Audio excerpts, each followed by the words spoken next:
You ungrateful, spoiled little brat. And guess what? 6 games in a row, 6 games without a win, 6 games without a goal. Do you know Valdemora's last 6 games? 5 goals. So f*** you, Alexander Isak. Welcome back to the kickoff, and Liverpool have been defeated for the 4th time in a row as Manchester United recorded their first back-to-back wins under manager Ruben Amarim. It started off very quickly. Mbeumo scored early. Liverpool chasing the goal. And what do you do when you're chasing a goal? You take off the British record signing striker with half an hour left to play. We're going to get on Alexander Isak later on. They did get back in the game, but they blew it. A slabhead into the back post, heads home. What a redemption story for him. Just a quick one from KG, mate. How are you feeling? I'm over the moon, you know. Josh is looking at me, you know, he was talking all of that shit when we beat Sunderland. And I was like, well, I got to see Josh. I put in the group, what time's the kickoff, mate? Because I knew I needed to be here and we had to talk about it. Me and you are aligned. We get to rinse certain strikers. We get to rinse Liverpool. And they've been in your mentions. So we get our own back today. Hold that. All Liverpool fans, hold that. And the guy, Jacob, he's smiling as well because my boys turned up and did the damn thing, bro. You're in the driving seat. Mate, can I just say how bizarre it is to be rooting for Man United 2 weeks in a row? Like, genuinely, I went, get in when the goal went in. I thought, what? Who am I? What has this Isak transfer done to me? What I will say that really hit me about the game, and obviously I'll let you set yours up after this, lads, is just the fact that Liverpool, in a game where they're at home, they're at Anfield. Yes, they're trailing the game, which can happen sometimes. But when Liverpool trail a game, the level of control they have, the level of just inevitability that they are going to finally win it anyway is always there. And then under Arne Slot in the last few weeks, that's not been there. And it wasn't there again against Manchester United. You still felt like this could go either way. And this is a Man United side that are still finding their feet this season, new signings settling in. What is going wrong for Arne Slot right now at Liverpool? It's boomerang football, but the ball's not going in the net for them. And I don't want to take the wind out of KG sails, but let's have it right. Like, that ball hits the post a lot of times for Liverpool. Mm-hmm. If Gakpo finishes some of those chances, if Salah takes his chance, Isak's through, this could have been 5-2. Do you know what I mean? But this is the problem with how Liverpool play football. If they don't get the goals from those forwards, if Salah doesn't find his form again, I'm looking at him right now. I think Cody Gakpo's the pick of the bunch. Yeah. And if the others don't pick it up, the problem with Liverpool right now, they don't control games. They don't do what people accuse Arsenal of being boring for, which is containing other teams, which is not conceding chances. Mm-hmm. You look at that Liverpool defence, you know you're going to get something. You know against Kirkes, you're going to find space. And the insane thing yesterday, you knew with Virgil van Dijk, balls coming in the box, there's going to be opportunities there. Do you know what I think this sort of reminds me of Liverpool? I think you're seeing something now. And United looked like this yesterday. Other teams have looked like this. Newcastle looked like this with 10 men. No one's scared of Liverpool. The aura's dropped. And you saw this with City last season. And it was this point in the calendar for City last season that they just kept losing and losing and losing games. And I think you look at Liverpool now, and no one's worried about them. No one is worried about leaving Salah in space. No one is worried about going 1-0 down to Liverpool because everyone fancies they're going to get a goal of their own. Last time Liverpool won the league, lads, they were accused of being bad champions. And I remember this really triggered a lot of Liverpool fans at the time. And I really didn't have an axe to grind, so I never really went there. But Josh, are we looking at bad champions here? I'm so disappointed with the way that they've started the campaign off. I was looking at their fixtures just now. They beat Arsenal, fair enough. Beyond that, right, they beat Burnley 1-0. Burnley had a red card. They had the result against Bournemouth, which we all watched. That was one of the first games of the season, wasn't it? And that was a far from convincing win. Even in the games that they've gone on to win, they haven't even looked that good. And we were saying that this was coming, this run of results was coming. And I have to say, I think you're completely right in your assertion. They are very poor champions. When you've got Arsenal that are 5 points clear of them already, City who were really abject last season and are making Liverpool look like, you know, they finished 5th or 6th place, to be honest with you. I can't believe it's gone the way that it's gone. And what I find the most shocking is that this manager was venerated. This manager was said to be a huge manager. And I think we were sat on this call, and we're inherently biased, which is absolutely fine. But we were sat on these calls going, is this one of those things where it's just a bit of a hangover from that amazing team that Jurgen Klopp built? And is Arne Slot actually a good manager? And what we said was that let's judge it in the second season and see how good he is. It's not going very well for him. Do you know what's happened here with this manager? It's one of those, like a chef that's given too much ingredient. He's been blessed. They've said, here you go, cook with all of this. Before, he didn't have to worry. He went in there and he had one signing, Chiesa, who didn't stay fit. So the team was literally the same. Now he's got massive problems because he actually has selection issues. One of the biggest issues, we done the show before, we spoke about who starts in this game. Who's your number 9? Who's the main man to play in this team to make it work? And we all around the houses, we all said, Ekitike is your guy. He's the guy that you go to because he's dangerous, he's in form, and he looks like the man. But then I raised the point saying, hey guys, at clubs, I experienced it at this club, when you bring in a player who has to play no matter what. We did it with Sanchez. Wasn't hitting the ground. It never hit the ground running, but he had to be in the starting lineup no matter what. I don't know if it was in his contract, but he had to play. You're now seeing it with this Liverpool side, and they even dropped their multi-million pound signing in Florian Wirtz. They even dropped him, so you now can see there's a selection issue. Then there's an even bigger issue of, well, who's the leader? Because I'm seeing Salah drop stinker after stinker. Chiesa's coming on. He's being brilliant. Salah doesn't have the right to be on the pitch. Has Slot got the balls to drop Salah, drop Florian Wirtz, drop Isak, and do it his way? Absolutely not, because he's a novice.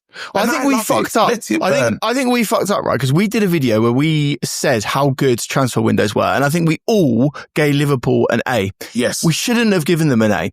What they've done is they've overspent in areas they didn't need to strengthen in by the end of the window, and they've understrengthened in key areas. Let's talk about it. Defence, hugely porous. Canate, not looking good week in, week out. Probably his best performance of the season against Man United, and that's saying something. Virgil van Dijk, also really poor against Man United. Really, really poor. The wing backs, non-existent. Conor Bradley doesn't look like he's the player that he needed to be to replace Alexander-Arnold. Kirkes looking like a left winger, doesn't even look like he wants to defend. They are in serious trouble, and we're not even talking about the midfield. A midfield in which we were gaslit into saying that they were an elite midfield, that Gravenberch was the player of the season over, yes, Caicedo last season. Disgrace. Absolute fucking disgrace. Right? So again, they haven't strengthened in the areas. Exactly. We're going to make it about Voltemade in a minute. So give me a second about Caicedo, please. One major issue that's been brought up, lads.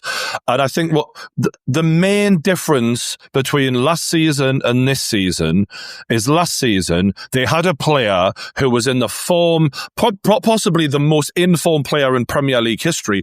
Mo Salah, he was a one-man wrecking machine last season. And clearly, he is aging and he is struggling. And this is something where I'm going to judge Arne Slot, because as a manager, it's your job as the greatest manager of all time showed us, in my opinion, in Sir Alex Ferguson. You got to spot when he's getting older. You got to move players on at the right time, and you got to bring that new hotness in to get rid of the old and dusty players at the right time. And what I'm seeing right now is a player who is aging, and yes, it stinkers, but he's fucking getting on a bit, and you can't expect them to maintain a level of a 25-year-old that he somehow managed last season. It's not practical. Well, last season, I'll leave it with Jacob. Last season, go on, Jacob.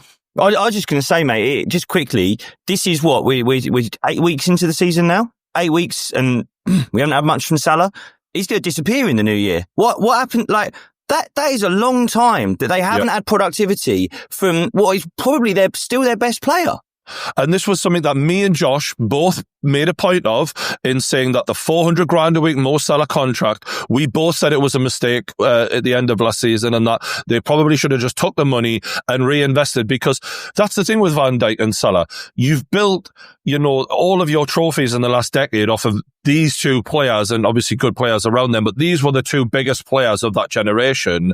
And you have to accept they're not going to maintain their levels forever. Everyone can slag them off all they want, but like they're 33, 34, 35 years old, these lads, right?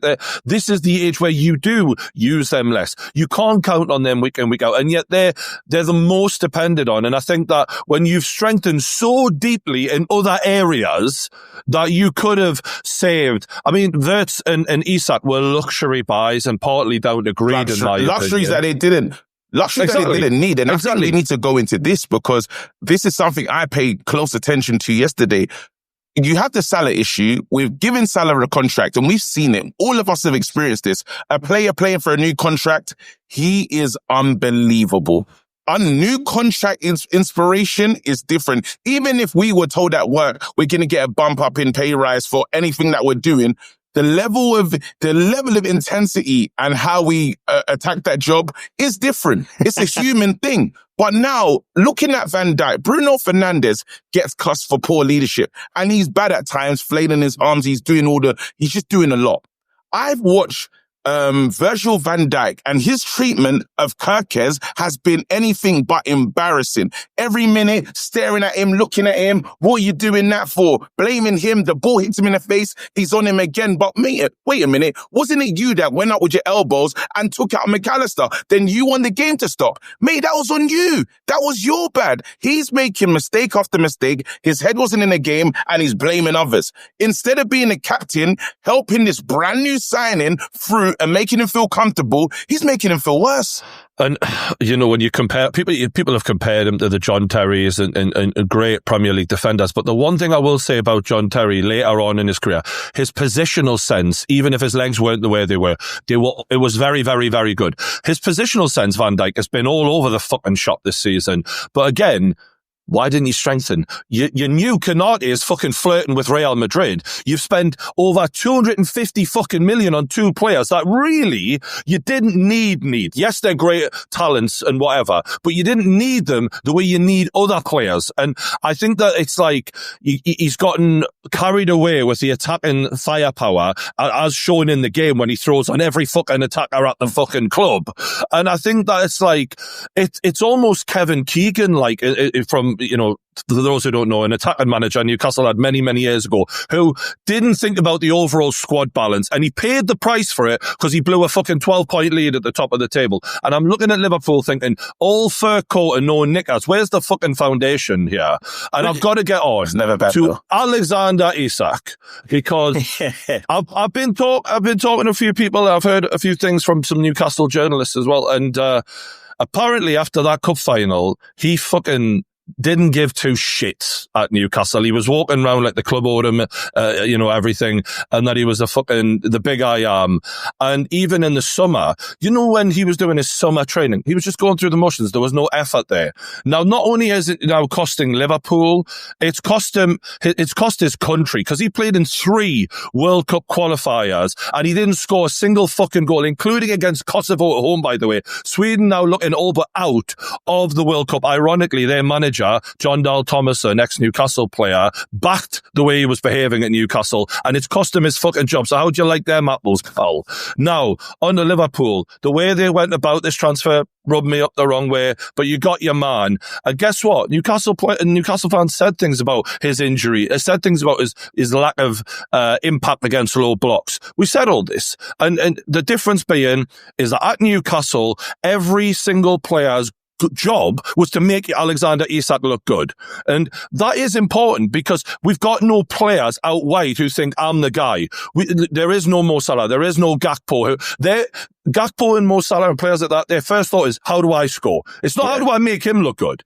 And that's important. And that's been massively overlooked by Arne Slot, who's bought a player for 130 million. And he doesn't really seem to know how to fucking get the best out of him. It's like he's not even fucking watched him for Newcastle because we were all dedicated to Isak. And that And that dedication was something that many content creators, many pundits overlooked when I was saying I was foaming at the way he treated Newcastle because of what we had done for a player who scored 6 goals the season before he signed for us. Everyone overlooked it. They thought we were being a certain kind of way. Well, how would you like them apples? Because I tell you what, we made this motherfucker look golden, and he spat in our face when all he had to do was train properly, play a few games, and guess what? If he'd have played those fucking games, he'd have probably hit the ground running for Liverpool. He wouldn't be out of the World Cup, and he's only got him fucking self to look in the mirror and blame himself. You ungrateful, spoiled little brat. And guess what? 6 games in a row, 6 games without a win, 6 games without a goal. Do you know Valdemora's last 6 games? 5 goals. So fuck you, Alexander Isak. Fuck you. We've upgraded. I hate he's to a be better the footballer than you. I hate to be the fool in the Fuck you. pool. I hate to be the pool in the pool, but Sorry. how many games have you won, mate? Hey, mate, that's not important. Guess what? Listen. No. Really I'm not having this. Because guess I don't what? think you- If Valdemora hadn't scored, you could say that. But it's irrelevant because Newcastle aren't shit because we're not got Isak. We're shit because our players are playing shit. But it's not because our striker's shit. He's fucking That's fantastic. true. Valdemora's good. Sorry. That's a good point. That is a good point. I just thought I should there push was a back lot that because- needed to be. Yeah, I Is thought that- it was That the was right therapy, Brian. That was Thank you. therapy. That was. Nah, he needed to get, and you know what? You make a good point because they need to play to Isak. And we didn't, Newcastle do that. They have played a part. That's a great point. Newcastle played a big part in, we're going to make you look as great as possible. You're the icing on the cake. You finish every move and it goes your way. Do you know the problem This though? team- Let me tell you the problem with it. The problem is, at Newcastle, when he had games like this, when his fitness wasn't great, he'd just walk right back into the fucking team, mate. Because he had a fucking 35-year-old Wilson, who was a competition. He didn't have a red, hot, lethal, up-and-coming striker who arguably looks better than him in many ways.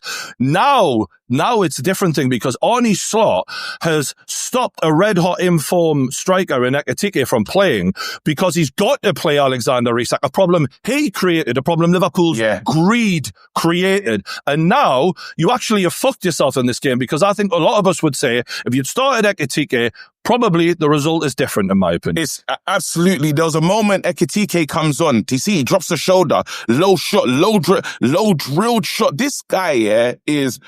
Seriously, we've done that thing of all the strikers that have come into the league, I'm telling you now, this one is number one. He's the man. You look at him and you're like, bloody hell, you are so good. It's how quick he can shoot. He gets the shot off fast, but his feet are quick. Like right now, Liverpool's situation is Gakpo's probably their best left-sided. Ekitike down the middle, and you might have to say Chiesa. Is there? Wow. And they're not starting. Can I ask can I ask Josh and Jacob? Go ahead. What were you thinking? With half an hour still to play, when Alexander Isak is getting subbed off after Arne Slot had said in the press conference before, now you can judge him his full fitness. What do you make of that? I was thinking, where does this end? I was thinking, where does this go over the course of a season? So I think I said this last time we spoke about Liverpool. I just don't see the balance. You know what kind of player Salah is. We've had these conversations. He is a winger, but he's a finisher. And he's always looked best with a facilitative number 9, a Firmino, someone creative. Now you've got Isak there who wants to finish, he's not Victor Gyökeres. Let's not go over the top here, but he's not a creative guy. And I'm looking at their front three. The only one I trust week to week is Gakpo. The only name who should be on that team sheet every single week is Gakpo. Then you can talk about Ekitike. Then you can talk about if it's Chiesa. But I think the biggest problem for Liverpool, like you said at the start, there's no control in the game. I don't know where the creativity is coming from. And you've bought Ekitike, you've bought Isak. They all want to stand in the same place as Gakpo does. It's basically 3 of the same player. So where does this end? End of the season. Just quickly. End of the season. If Isak's still doing this, and he has to keep starting games because he's the most expensive forward in Premier League history, what does Ekitike do? Does Ekitike just have to sit on that bench watching Isak stink it out week after week and then accept that that's his role? After he made the big move, after he turned down other clubs, this is a big problem for their dressing room. It really is. And now, a word from our sponsors. I've just come back from a hell of a trip to Las Vegas, and I'm still a bit hungover now, but the one thing that made that trip a lot easier was Saily. You see, with Saily, the minute you land in your destination, you can use your phone immediately. And what I love about Saily is when you're connected to a Saily eSIM, they're actually faster than the hotel Wi-Fi. And I'm not having to disconnect from the hotel Wi-Fi, wait until I get to the next location, then find out the password. None of that nonsense is going on. You land, you get connected, you stay connected. It's very easy to use. They've got 24/7 support and they'll give you a full refund if you're not happy. You download it once, and whenever you're going somewhere, you just buy a plan for that country and you're good to go. And the beauty is you're going to get 15% off your first purchase when you click my link in the description below. So what are you waiting for? Go to saily.com/kickoff for 15% off. And you said, where's the creativity coming from? Well, allegedly, it was supposed to come from the £116 million signing in Wirtz. And I want to bring Josh in here because this is now 10 games without a goal or an assist for Wirtz. And on the show, on the match last night, Carragher was saying, look, he was worried because he's like, normally with a foreign player coming into this league, like, if they're going to have a long-term successful career in the Premier League, they will hit the ground running. And the fact is, he doesn't look right in this Liverpool side. He doesn't fit it. He doesn't look comfortable in the league. Yes, we can say there's some talent there, but it's not happening for him at all. What do you make of those comments that it's a real concern that we're seeing nothing from him yet? I find it weird just the way that narratives are spun in the media these days, because I feel like if that was a Chelsea and Man United, even in like an Arsenal side, Arsenal are never going to spend that kind of money in a million years. Like, if that was any of those clubs that had spent that money on a player and he was performing as abjectly as he has been, then I feel that there would be constant media attention about how awful this player is, about how much money, again, these teams have wasted. And I hear people talking about how poor Wirtz is, but I don't really see that ferocity in the media. So I find it incredibly surprising. He has been a complete and utter unmitigated failure so far. And again, what you expect to see is some glimmer, some light, some movement, a pass, that sort of thing to show you that he's going to have the talent to eventually come good in the Premier League. And I just don't see that. For the games that I've seen him play, I've seen him do an occasional Ronaldo drop. I've seen him do an occasional touch over to a Salah who then ends up missing it because of his awful form. But yeah, I don't see that skill and that quality from him. And again, if we keep seeing that now for, let's say, 7, 8, 9, 10 more games, at what point are we going to say, oh, this was a really bad signing, and they need to think about what they're going to do next? Because if they don't have the balance in the team and you get in McAllister and Szoboszlai still playing over him, then they've got a big problem, because that price tag, I'll tell you from a Chelsea fan's perspective, that price tag never goes away. You never stop hearing that. And in fact, I think it's going to get worse and worse. And I have to say, it's hard because he's a young player, and I feel the pressure is going to get more and more and more intense, more so than even an Isak level of player. I feel like Wirtz is going to wear it, and if he doesn't get the confidence, it's going to show on the pitch. Can I add one more thing talking about that Liverpool midfield? Justice for Curtis Jones. Every time he comes on the pitch, he looks like one of Liverpool's best midfielders. And if you look at last season, McAllister, Gravenberch, Szoboszlai, and you have to give it to Szoboszlai as well. He's been one of their best players for the last 18 months or so, right? But agreed. Looking at those three, you've got one more in Curtis Jones, who's a more attacking-minded player. How did you look at that midfield group and go, we need a 10? How did you look at that midfield group when the only cover to play in a deeper position for Gravenberch is Endo, and you went, do 115 on a 10? It sounds mental, doesn't it? I'm sorry, but like Michael Edwards, who, you have to give it to him, he's been one of the best squad builders the Premier League has seen in the last 10, 15 years.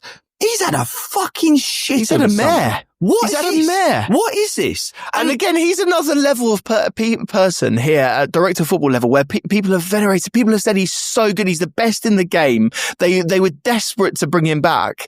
And He's completely failed. We're saying squad building is the main responsibility that he's doing. He has not built that squad in any responsible way. It's embarrassing. And just to put the icing on the cake, Harry Maguire has scored a Premier League goal at Anfield before that or Isak. It's brilliant.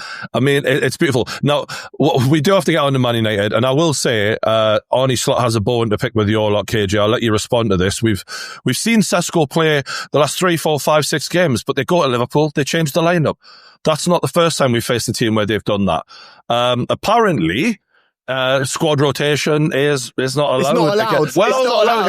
I think it's a thing called tactics that Arne Slot didn't know that a manager's allowed to do. We're looking at where we can hurt you guys and be dangerous, and we shouldn't have to tell you before the game starts, by the way, we're doing this. Like, do you know what though? I will say he's got a point, because Newcastle didn't play an out-and-out striker either. That's because Liverpool tapped our striker up and he was refusing to play the game. So, we couldn't really help that. What did you make of the Man United performance, KG? I'm telling you, so there's players that I've been waiting to see, players that I need to wait to arrive, and one player that's been here for a long time that really surprised me in Mason Mount. Now I'm getting that whole, when Chelsea fans used to see Mason Mount get an England side and they love him, yeah? I'm starting to see it, mate. Why are you shaking your head, Josh? I have to say, I told you so. I knew he would come good. He's the teacher's pet for a fucking reason. Like, the boy, what he does is he'll give 110% in every single game. And he's techier than people think. He is actually techier than people think. It doesn't make sense, because I saw the lineup and I was fuming. Imagine Sesko, you're like, we're going to play the ball up. He's going to be a lump. He's going to be important. But then, what Mason Mount was giving us in that game in terms of work rate, because that the 2 in midfield is a problem, but you add Mason Mount to it and it's different. Now you're adding Cunha, and what Cunha was able to do, because he's my man of the match yesterday, probably won't get because he didn't get the GA, but he drags the ball, moves they can't stop him, and then he drags people to him and frees up players like Mbeumo, Ahmad, and we had fun at Anfield. I hate this fixture, but then to say that we enjoyed some of the play, we enjoyed what was doing there. I've never felt that way. We've gotten there how many times? It's been 10 years since we won there, but I felt like even when they scored, I knew I was going to score. I'm going to watch along saying, we're going to get something. I know we're going to get something. We're going to get something out of this game. Purely because the pieces were just right. And look at the difference of a goalkeeper. You can't tell me, I don't want to see my goalkeeper. I want him to do his job where it's like, he's made another save again. Onana, unfortunately, big personality, but he does make it about him. And when he makes it about him, not in a positive, in a negative way. The guy's doing all sorts of silly saves, rubbish saves. And then after, he'll be making faces and he shows this air of confidence. But there should be no confidence in this shit. Are you with me? So I'm looking at I thought your keeper was good, man. I think he's been good every game he's played. And I also couldn't understand why he didn't play sooner. But I think actually your back line and your keeper played well. Like when I was watching, obviously like Gakpo hit the post a lot. But the point is I didn't see chaos at the back that I've seen with Man United when they don't trust Onana behind them. There's a nervousness. There wasn't a nervousness there. There was a settled feeling of, look, they were positionally good. They were defending really well. I thought that the midfield were getting stuck in. The midfield is something I still would worry about, because I think here's the weird bit. Man United just won at Anfield, and I actually thought Bruno Fernandes was shit in that game. Maybe that's a bit me being harsh. Delivery at the end was good, Brian. It was a good ball. Yeah. But he got tired in the 60th. But over the whole game, I just remember thinking that centre midfield in the long term needs fucking sorted out. But at the start of the season, we were quite like, okay, Man United could finish in the European places here. And this game was exactly why we were thinking that, because there is talent. That's undeniable. You know what? With Casemiro playing one game a week, this is where you can get the benefit of a player like that, because he can it's not as hard. The work is not as hard, but he's been there before. So he can get you through these moments. There's a bit of experience that comes into play. You probably have to take him off at the 65th minute for somebody else, because he hasn't got legs for a 90, but you can get through. I thought them lot did okay. We should have been overrun. We're talking about Gravenberch, Szoboszlai, McAllister. That's supposed to be one of the best attacking or one of the best midfields we've seen in the Premier League. And then adding Florian Wirtz and all these other quick players, them man did a job in this two-man midfield that can never work. I think it was attitude. Go ahead. No, okay. Let me just rain on your parade a little bit, KG. Go ahead. Do you think you beat Brighton next weekend? Because I Probably not. Why? Do you know why I say no? Why I say no is attitude. We have a bad attitude. I don't think it's just attitude. You are a 5 at the back team who are a fucking dream if you're going to turn up against a team where you're not expected to keep the ball and you're not expected to win the game and they're out of form. You've beaten us. In the cup, you've beaten City before. This is what Amarim football is for, and it happens maybe 3 times a season when it suits you to have 5 players at the back, and it suits you. You are, as soon as you go into a game and you're expected to win and you're expected to beat them, you're fucked because you've still got 5 at the back, you've still got Casemiro midfield. These games are the dream for Amarim football. If you can go to a team that is expected to beat you and you can play 5 at the back, this is the dream for Amarim. As soon as you are expected to win a game, you will go to shit. And you know you refute every single claim you just made because we could have been on this show saying, Amarim's an idiot, he's a fool, this, that, and the other. He is an idiot. He is a fool. But Liverpool is shit at the moment. We should have been. This show would have been about how great Liverpool are and they're backing in as their 2-horse race. It should have been one of those shows today.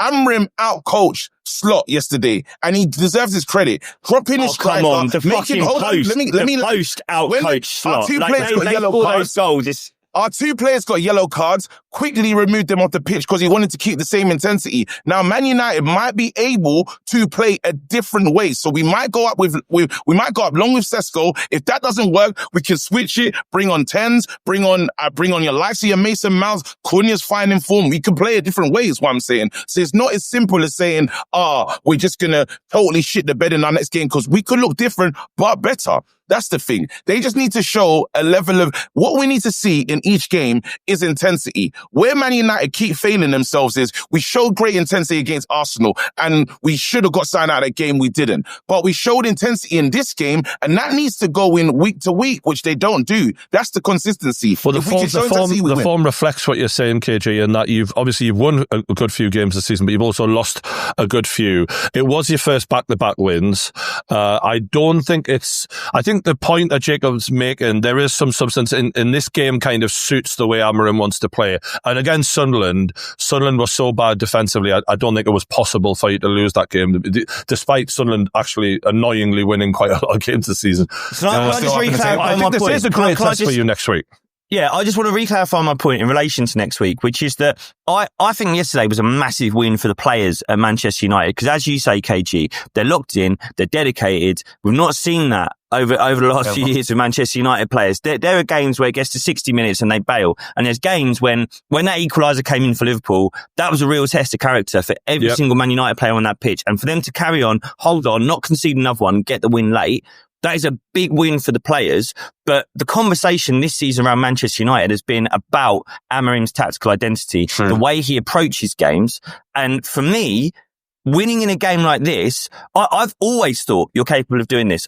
Since Amarim's come in, you've looked capable of doing this. Going up against a team where you're not expected to win and being solid enough and then hitting them, because let's face it, you've got quality. We all know you've got quality. Cunha's a quality player. Bruno's a quality player. You've got quality in this team. The big test for me, and when that geezer can start booking in appearances at barbershops, is when you can prove that you can beat Brighton. And that for me is, I've got more eyes on Manchester United next week against Brighton, who are an informed team. Brian can tell you all about that.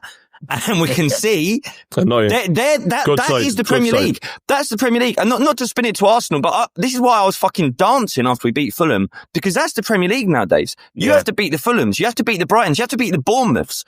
they had an injury crisis. They're exactly the teams Newcastle struggle with the most, because it is hard to get up for them, and you see the difference in attitude from a Liverpool game where you're willing to die on the pitch. And I think this is a valid point. But look, Amarim's got his first 2 wins back to back now.